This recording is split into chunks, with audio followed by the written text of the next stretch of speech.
लिखित में कहा कि ये स्थानीय विधानसभा चुनाव में अधिकतर स्थानीय फैक्टर्स का भी बहुत प्रभाव होता है। उम्मीदवार, उनकी छवि, उनकी परफॉर्मेंस, जातिगत आधारित समीकरण, ये ये ज्यादातर विधानसभाओं में इनकी प्रभाव ज्यादा होता है, लोकसभा में कम होता है। बट लेकिन मैं उसकी रिवर्स मैकेनिज्म देख रहा हूं लोकसभा चुनाव में, जहां हमें उम्मीद थी उत्तर प्रदेश में 55-60 आराम से जीतने की हमारी स्थिति थी, ऐसा हमारा आंकलन था। हरियाणा में स्वीप करने की स्थिति थी, लेकिन वहां स्थानीय फैक्टर्स ने काम किया और हमारे अनुमान के अनुसार और हमारे अपेक्षा के अनुसार जीत नहीं पाए। और रिवर्स हो रहा है अभी विधानसभा चुनाव में शायद लोग स्थानीय फैक्टर्स को कम आंक कर ओवरऑल उनकी जो चाहत वाली पार्टी और सरकार को चुनने के लिए उसकी प्रेफरेंस ज्यादा कर रहे हैं। तो the importance of a candidate and his cast considerations, affiliation, उसकी अहमियत इन विधानसभा चुनाव में कम होते दिख रही है। इसका एक बड़ा स्टडी का विषय है, मैं खुद मानता हूं। बिहार में ऐसा हुआ, महाराष्ट्र में ऐसा हुआ, जबकि विधानसभा चुनाव में इसकी असर ज्यादा होती है। और दूसरी बात, इन चुनावों में विपक्षी दलों का वोट शेयर जो मैं अभी तक देख रहा था थोड़ी देर पहले तक, लगभग वही रही है जो पिछले चुनाव में थी। व्हाट हैपेंड इज बीजेपी का एनडीए का वोट शेयर में उछाल हुआ है। उसमें एक कारण यह भी है कि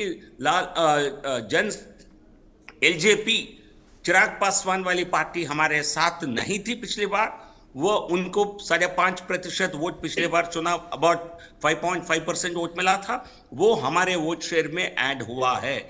और जहां तक 10,000 रुपए की रिश्वत के रूप में आप कुछ भी वर्णन कर सकते हैं, ये सही है गलत है आप आरोप लगा सकते हैं, बट लेकिन उसके कारण जीत हुई है, ये प्रमुख कारण है। यदि कोई कहता है तो मैं मानने के लिए तैयार नहीं हूं, क्योंकि मेरे अपने गृह राज्य में आंध्र प्रदेश में दो चुनाव में इसलिए फ्री स्कीम्स के वजह से किसी की जीत नहीं हुई है।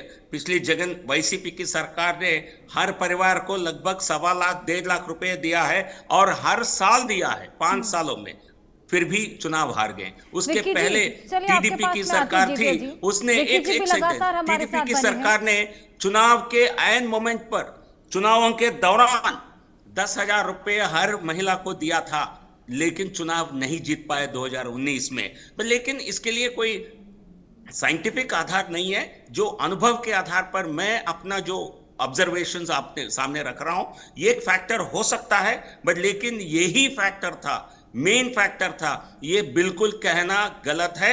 यदि ऐसा किसी को लगता है तो अजमा कर देख के, कांग्रेस पार्टी जिन राज्यों में सरकार में है तो 10-10 हजार रुपए दे करके, फिर गलत सरकार दे करके, खराब प्रदर्शन करके 10,000 से चुनाव खरीद सकती है, तो उसका भी हम अध्ययन करेंगे आगे जाकर। ऐसा संभव नहीं है, ये मेरा मानना है। बिल्कुल विक्की जी, मैं आपके पास आऊंगी। जिस तरीके से हमने तमाम फैक्टर्स की बात की, इसी बीच ये ना केवल महागठबंधन की हार है, लेकिन ये उस वोट चोरी कैंपेन की भी कहीं ना कहीं हार रही, जिसको लेकर लगातार राहुल गांधी मैदान पर उतरे हुए थे, तमाम रैलियां की थी, इनफैक्ट हाइड्रोजन बम भी फोड़ा था।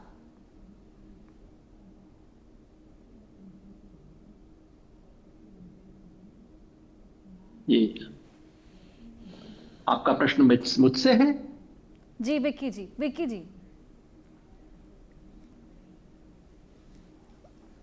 जी आप मुझे सुन पा रहे हैं? कांग्रेस प्रवक्ता कह रही है उनको कंफ्यूज। चलिए विक्की जी से जुड़ेंगे। यही सवाल योगेंद्र जी मैं आपसे लेना चाहूंगी। पहले मैं जीवीएल भाई की बात का कुछ उत्तर देना चाहता हूं, क्योंकि उन्होंने गंभीर बातचीत की है। सही बात है, चुनाव में आपका अनुमान सही भी होता है, गलत भी होता है। आपने भी सैकड़ों चुनाव देखे हैं, मैंने भी सैकड़ों चुनाव देखे हैं, टिप्पणी भी की है ना। और बीजेपी बहुत ऐसे चुनाव जीती है जो मैं नहीं चाहता था वो जीती है। अब आप ये थोड़ी कह सकते हैं कि अगर मेरी इच्छा के विरुद्ध कोई पार्टी जीत गई तो वो गलत है। मैं केवल 3-4 चुनाव गिन के बता रहा हूं और कह रहा हूं कि मुझे पिछले 30 साल में चुनाव देखने, हैरान होने, बदलने के बाद भी ये 4 चुनाव समझ नहीं आते हैं। और इसलिए मेरे मन में संदेह पैदा होता है। संदेह करना बिल्कुल एक अंतिम ऑप्शन होना चाहिए, मैं बिल्कुल सहमत हूं उनसे। मध्य प्रदेश का चुनाव 2023 का, हरियाणा का चुनाव 2024 का, महाराष्ट्र का 2024 का और अब बिहार का 2025 का। मैं फिर दोहरा दूं, एनडीए की जीत मुझे हैरान नहीं करती। और मैंने तो वीवीएल आपने सुना होगा, मैंने कहा और मैंने एग्जैक्टली यही कहा था कि एनडीए का पॉलिटिकल कोएलिशन बड़ा है। और वो इसी आधार पे कहा था कि 2020 में अगर आप चिराग पासवान को जोड़ दें तो एनडीए 2020 में भी बड़ा था। इसलिए मैं इससे हैरान नहीं हूं। मैं जिस बात से हैरान हूं वो ये कि 4-5% की जो संभव लीड थी वो अचानक 10% से ऊपर कैसे चली जाती है। ये 2-3-4% का स्टीरॉयड एक्स्ट्रा कहां से आ जाता है लोकसभा चुनाव के बाद। लोकसभा चुनाव जहां बिहार में विधानसभा से थोड़ा सा ऊपर जाती है सामान्यतः, विधानसभा में लोकसभा से ऊपर कैसे चली जाती है। आपने सही कहा कि यह अध्ययन का विषय होना चाहिए और इस अध्ययन में आप कृपया इस बात को भी शामिल कर लीजिए कि इसके अंदर कुछ और खेल तो नहीं हो रहा। मैं केवल आपके अध्ययन में इस विषय को जोड़ रहा हूं क्योंकि मेरा अपना जो इतने सालों का अनुभव है वो मुझे कहता है कि अब इस संभावना से आप इनकार नहीं कर सकते। मैं इस निष्कर्ष पे नहीं पहुंच रहा हूं, मैं केवल अब इस संभावना पे विचार करने पे मजबूर हूं। जैसा कि आप भी एक जमाने में थे जीवीएल, आपको याद होगा आपने ईवीएम के खिलाफ एक किताब लिखा था बताते हुए कि ईवीएम किस तरह से इस देश के लोकतंत्र के लिए बहुत बड़ा खतरा है, फ्रॉड है। उसी भावना में मैं भी ये प्रश्न पूछ रहा हूं कि इस पर विचार करना चाहिए और अगर देश के लोकतंत्र में आस्था रखने वाले लोग अब इस सवाल पे विचार करने पर मजबूर हैं तो ये बहुत गंभीर स्थिति है। मैं खुद बार बार इस तरह के सवाल नहीं उठाता हूं, रोज रोज इस तरह के सवाल उठाना मेरा स्वभाव नहीं है। आमतौर पे चुनाव का परिणाम आपके विरुद्ध जाए, सर झुका के स्वीकार करना चाहिए, सीखना चाहिए, आगे बढ़ना चाहिए और वो विपक्ष को आज भी करना चाहिए। मैं आज भी कह रहा हूं कि विपक्ष को सीखना चाहिए, विपक्ष की गलतियां, और मैं दोबारा गिना देता हूं गलती। जो बिहार का जो गरीब गुरबा का सोशल अलायंस था वो घट के केवल मुस्लिम यादव कोएलिशन बन गया और उससे बहुत नुकसान हुआ है विपक्ष को, इसमें कोई संदेह नहीं। और दूसरा कि बिहार में जो लोगों का जो जंगल राज की बात थी, जो कहानी मीडिया ने चलाई, उछाली, जिस कहानी में कुछ सच था कुछ जोड़ा गया, उस दाग को मिटाने में समर्थ नहीं हुआ है विपक्ष। विपक्ष को इस पे काम करना चाहिए। 2 बातें मैं सुबह से गिना रहा हूं लेकिन ये 2 बातें मुझे पूरी एक्सप्लेनेशन नहीं दे रही हैं। जिस तरह से मैं विपक्ष को कह रहा हूं कि वो इस चीज के बारे में सोचे, उस तरह से मैं जीवीएल भाई से भी कहूंगा कि वो और तमाम लोग इस दूसरे प्रश्न पे, हमारे विश्लेषक जो बैठे हैं वो सब भी इस सवाल पे सोचें कि ऐसा क्या हो रहा है कि चुनाव के परिणाम सिर्फ अप्रत्याशित नहीं बल्कि अनबिलीवेबल है, समझ से परे। और ऐसा होगा तो लोकतंत्र कहां जाएगा? जवाब जीवीएल जी से ले लेते हैं। जीवीएल जी। योगेंद्र जी, इस प्रकार का सवाल उठाना आई थिंक एक राजनीतिक पॉलिटिकल साइंटिस्ट के लिए बिल्कुल जायज है, बट लेकिन बिना कोई स्टडी किए हुए उसको गलत ठहराना, ये मेरे विचार से ये सही नहीं है। लेकिन आप जो कह रहे हैं इसका अध्ययन का विषय जरूर है, बट मैं खुद कह रहा हूं लोकसभा चुनाव में स्थानीय फैक्टर्स का और कैंडिडेट का ज्यादा महत्व होना, अपेक्षा से ज्यादा होना, और विधानसभा चुनाव में इसके बजाय party voting, party based voting ज्यादा हावी होना, ये एक नया ट्रेंड है। इसके लिए ऐसा ट्रेंड क्यों है मैं भी अध्ययन करूंगा। मेरा आपसे आग्रह है आप भी करिए। और आपको लगता है अनुमान से ज्यादा किसी को वोटें मिल रही हैं, किस प्रकार क्यों मिल रही हैं, उसका अध्ययन होना चाहिए, ना कि कोई आरोप लगना चाहिए। यही मेरा आपसे अनुरोध है। और दूसरी तरफ इलेक्ट्रॉनिक वोटिंग मशीन्स को लेकर मैंने प्रश्न उठाया था और हमारा ये डिमांड था, उस समय इलेक्शन कमीशन राजी नहीं थी, बट लेकिन हमने ये डिमांड रखा कि हर वोट का प्रमाण होना चाहिए, वीवीपैट होना चाहिए, पेपर प्रिंटआउट होना चाहिए, जो इसके बिना आप केवल इलेक्ट्रॉनिक वोटिंग के आधार पर रिकाउंट नहीं कर सकते हैं। ये हमारा एक सुझाव था और उस सुझाव का पालन हुआ।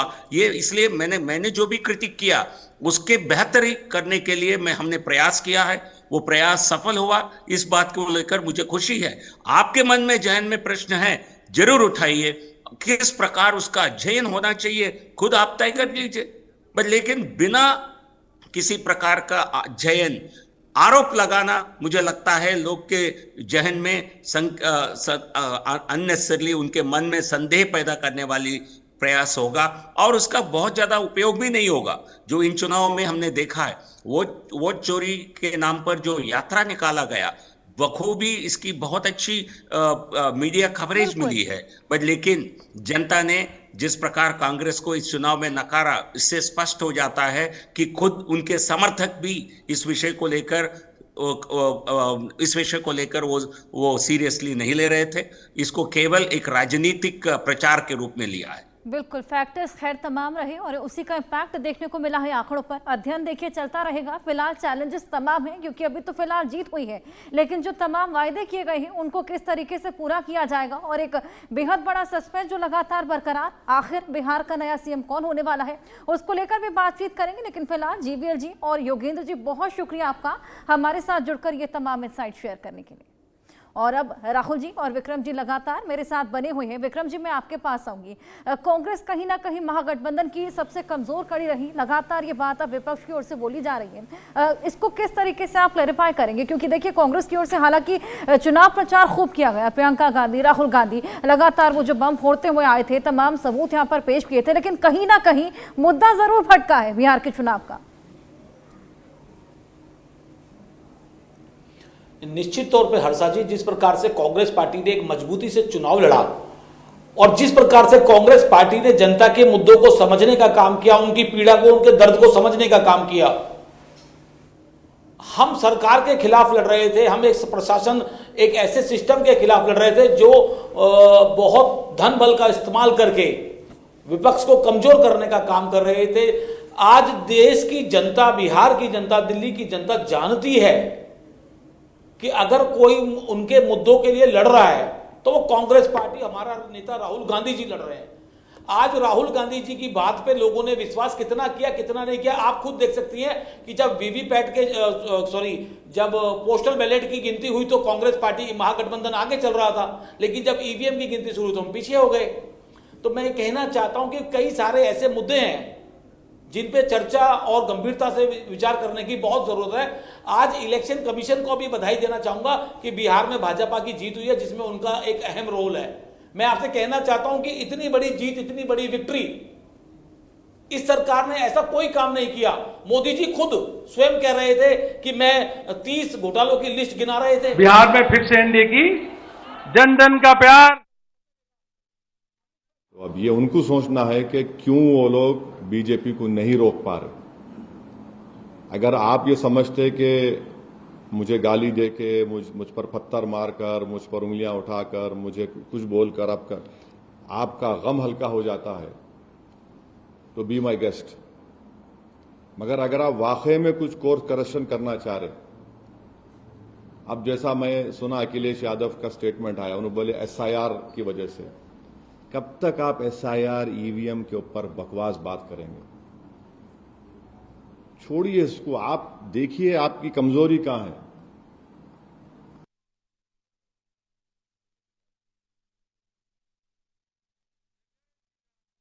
यहाँ पर समझिए, उन पर काम कीजिए। विक्रम जी, आपने भी सुना ओवैसी जी को, जो कि यहाँ पर जिस तरीके से आप भी बोल रहे हैं कि अध्ययन का विषय से तमाम जो प्रवक्ता जुड़े थे कांग्रेस की तरफ से वो बोलते हुए नजर आए, इसको लेकर आप क्या कहेंगे? तो असदुद्दीन ओवैसी महागठबंधन का ही हिस्सा है।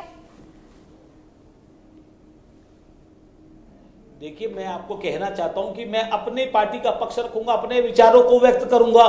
मैं बताना चाहता हूं कि आज देश, जिस प्रकार से प्रधानमंत्री जी पूरे देश के अंदर जाकर के प्रचार करते हैं, मैं खुद बिहार में चुनाव में गया तो मुझसे लोगों ने पूछा, क्योंकि मैं दिल्ली से आता हूं, मुझसे लोगों ने पूछा वहां कि दिल्ली वासियों से जो प्रधानमंत्री जी ने वादे किए वो तो पूरे नहीं हुए, तो ये बिहार में कौन से वादे पूरे करेंगे? तो आज मुद्दा ये है कि जो भाजपा कहती है और जो करने का काम करती है, वो कभी आप देखें तो कभी वो जनता के लिए पूर्ति नहीं करता, वह जनता के मुद्दों पे खरी नहीं उतरती। भाजपा बड़े बड़े वादे, बड़े बड़ी घोषणाएं जरूर करती है। मैं बिहार में ग्राउंड लेवल पे प्रचार कर करके आया हूं, मैंने वहां देखा वहां पे लोगों ने मुझसे भी कहा कि भाजपा का सूखड़ा साफ होना है। तो आप देखिए, रेवड़ी कल्चर की प्रधानमंत्री जी हमेशा खिलाफत करते रहे, आज रेवड़ी कल्चर को अपनाते हुए नजर आते हैं। प्रधानमंत्री जी देश से झूठ बोलते हैं, देश की जनता से झूठ बोलते हैं। आप धन बल का आप तंत्रों का, सरकारी मशीनरी का इस्तेमाल करते हैं चुनाव जीतने के लिए। किसने, आप चेक करिए मेरी बात को, अगर मेरी बात झूठ निकले तो मैं आपसे, आपके चैनल पे बड़ी विश्वास से कह रहा हूं ये बातें, जिम्मेदारी से कह रहा हूं कि आज एक दिन ये दूध का दूध और पानी का पानी जरूर होगा। ये निर्णय जनता का नहीं है, ये निर्णय जनता पे थोपा गया है, जनता का वोट चोरी किया गया है। और देखिएगा जिस प्रकार से और राज्यों के आंकड़े निकाल के बाहर रखे गए थे, बिहार के आंकड़े भी निकाल के बाहर रखे जाएंगे। खैर विक्रम, आज बिहार दिल्ली के आंकड़े तो देश साफ की हो जनता ही चले पूछना हैं। चाहती है खैर, मोदी से। ये जो तमाम आरोप प्रत्यारोप का सिलसिला है वो तो चलता ही रहेगा। फिलहाल जो आंकड़े हैं वो हमारे सामने हैं और फिलहाल एनडीए जो कि पूर्ण बहुमत के साथ जीत चुकी है, महागठबंधन जो कि इस बार तमाम फैक्टर्स की वजह से यहाँ पर एक तरीके से फेलियर साबित हुई है, अब उसको लेकर अध्ययन खैर किया जाएगा। लेकिन फिलहाल बहुत शुक्रिया राहुल जी, बहुत शुक्रिया मुकेश जी आपका हमारे साथ जुड़कर ये तमाम जानकारियाँ हमारे साथ शेयर करने के लिए। अब इसी बीच एक बड़ी खबर आपको बताएं, जनादेश स्वीकार करता हूं, ये मुकेश सैनी बोलते नजर आए हैं। एनडीए के जीत के बारे में नहीं सोचा था, नीतीश जी का आखिरी चुनाव था, नतीजों को लेकर मंथन करेंगे, जहां भी कमी रही है उसमें सुधार करेंगे, ये मुकेश सैनी बोलते हुए नजर आए हैं। तो एनडीए की जीत तय थी, नीतीश जी का ये आखिरी चुनाव था, ये मुकेश सैनी बोल रहे हैं। ये बेहद बड़ा बयान उनकी ओर से सामने आया। विधानसभा चुनाव के चौंकाने वाले नतीजे सामने आए। हमारे साथ बातचीत करने के लिए मुकेश सहनी जी हैं। सर, जिस तरह के नतीजे आए वो दोनों पक्षों के लिए आश्चर्यजनक है, क्या कहेंगे? निश्चित तौर पे ये परिणाम हम लोगों ने सोचा नहीं था, लेकिन चुनाव में तो दो ही चीज होता है, एक हार या जीत। तो हम लोग हारे हैं, एनडीए जीते हैं, तो जीत के लिए उनको बधाई शुभकामना देता हूं कि उनकी सरकार बन रही है, जो उन्होंने जनता से, युवा से, गरीब किसान से, माता बहन से जो वादा किए वो पूरा करेंगे। उस वादा में पूरा करने में हम लोगों का जो सहयोग हो सकता वो सहयोग करेंगे, अदरवाइज नहीं करेंगे तो हम लोग जनता युवा के साथ खड़ा रहेंगे और विपक्ष का जो भूमिका है उस भूमिका पे निभाएंगे, और इसके लिए शुभकामना है। और अभी हम जो देख रहे हैं कि इस तरीके से जीत हुआ है, इसमें खास करके नीतीश जी का अंतिम चुनाव था और माता बहन को 10,000 रुपया उन्होंने दिया और सपना दिखाया गया कि हमारी सरकार बनने के बाद 2 लाख रुपया देंगे। पहली किस्त 10,000 दे रहे हैं, 1,90,000 रुपया और देंगे। तो माता बहन जो है जम के उन पर भरोसा किया है और इसके लिए उनको वोट दिए और आज वो चुनाव जीते हैं, तो जीत की शुभकामनाएं। इतनी बड़ी तादाद में इतिहास में भारत के आज़ादी के बाद बिहार में इतना बड़ा वोट टर्नआउट हुआ, क्या ऐसी वजह आपको लगता है कि जो बैकफायर कर गई महागठबंधन के लिए? नहीं, ऐसी कोई बात नहीं है। देखिए, ये एनडीए 2020 में भी था, मैं उस समय तो एनडीए का पार्टी था, तो इस तरीके से नहीं था। यहाँ पे जो 10,000 रुपया जो था उसके आधार पर ज़्यादा से ज़्यादा वोटिंग हुआ है और वो वोटिंग एनडीए के पक्ष में गिरा है, इसलिए उनकी जीत हुई है। नहीं तो यही सरकार, नीतीश जी, मोदी जी, जब नीतीश जी का भी तबीयत स्वस्थ था और मोदी जी का भी चेहरा बहुत चमक रहा था, 303 सांसद के साथ थे, तब जाके 125 पे पहुंचने में हालत खराब हो गया था जब एनडीए को उस समय में। और अभी अगर 200 पार किया है तो इसमें सिर्फ एक ही बड़ा कारण जो दिख रहा है वो है 10,000 रुपया, और 1,90,000 रुपया बाद में देंगे। 2 लाख रुपया जो वादा उन्होंने किया है उसके नाम पे सरकार उनका बना है, तो ठीक है। अभी उन्होंने रेवड़ी बांट के सरकार बनाए हैं, तो ठीक है। विकास के नाम पे तो सरकार नहीं बना, आप मदद देकर सरकार बनाए हैं, तो आगे भी ये काम पूरा करे, इसके लिए हम लोग उनसे लड़ेंगे। सर, ये भी वादा किया गया था कि सरकारी नौकरी दी जाएगी, माइग्रेशन का एक बड़ा मुद्दा था, क्या लगता है लोगों का ध्यान नहीं गया? क्योंकि पिछली बार तो कोविड था, इतने लोग नहीं आ पाए थे और माइग्रेशन के ऐसे उस वक्त कोविड में ऐसे हालात थे कि लोग पैदल चल चल कर दूसरे प्रदेशों से यहाँ तक पहुंचे। नहीं, ये सब बहुत सारा चीजें हैं। चुनाव हार का कई कारण होता है, जीत का भी कई कारण होता है। इस पे समय रहते हुए हम लोग मंथन करेंगे, फिर आप लोग को जानकारी देंगे। आगे की क्या रणनीति है महागठबंधन की? आगे का मजबूती से इंडिया ब्लॉक के साथ खड़ा रहकर लड़ेंगे और राज्य में परिवर्तन होना चाहिए। सिर्फ 10,000 रुपया और 4 किलो चावल विकास नहीं है, ये अपने लोगों को समझाएंगे, जागरूक करेंगे और अपने राज्य को आगे लेके जाने के लिए जो संभव हो उतना मेहनत करेंगे। हमारे साथ मुकेश साहनी थे और वो बता रहे थे कि